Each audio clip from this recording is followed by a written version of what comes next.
আপু রাজমা চাউল দেন, এটা তৈরি হতে 30 মিনিট লাগবে। আমার তারা আছে, নুডলস দেন। নুডলস নাই? তাহলে কি মোরগ পোলাও আছে? পোস্টারের মধ্যে পরিষ্কার লেখা আছে আমাদের এখানে শুধু রাজমা চাউল পাওয়া যায়। যখন কিছুই নেই তাহলে এত বড় রেস্টুরেন্ট কেন খুলে রেখেছেন?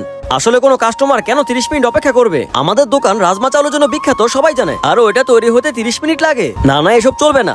30 মিনিটে নাটক বন্ধ, এখন থেকে 10 মিনিটে বানিয়ে দেবে। 30 মিনিটে তৈরি হওয়া রাজমা চাউল এখন 10 মিনিটেই তৈরি হচ্ছে। যদি এমন হয় তাহলে নিয়ে আসো। ঠিক আছে। আরে আপনি এটা কি করছেন? এমন খারাপ কোয়ালিটির রাজমা চাউল কেন বানাচ্ছেন? আমাদের কাজ শুধু তাড়াতাড়ি করে কাস্টমারকে খাবার প্রেজেন্ট করা। বাকি ভালো হচ্ছে না খারাপ হচ্ছে সেটা জেনে আমার কি লাভ? এই নিন আপনার রাজমা চাউল, 1 প্লেট চিকেন ললিপপও দিয়ে দিন। ওটা হবে না। যদি এটা 10 মিনিটে হতে পারে তাহলে ওটা কেন পাবো না? আপনি চিন্তা করবেন না, আমি নিয়ে আসছি। এইভাবে করে সে কাস্টমারকে তাড়াতাড়ি দেওয়ার চক্করে পড়ে সব রকমের খাবার খারাপ কোয়ালিটি করে দিতে থাকলো।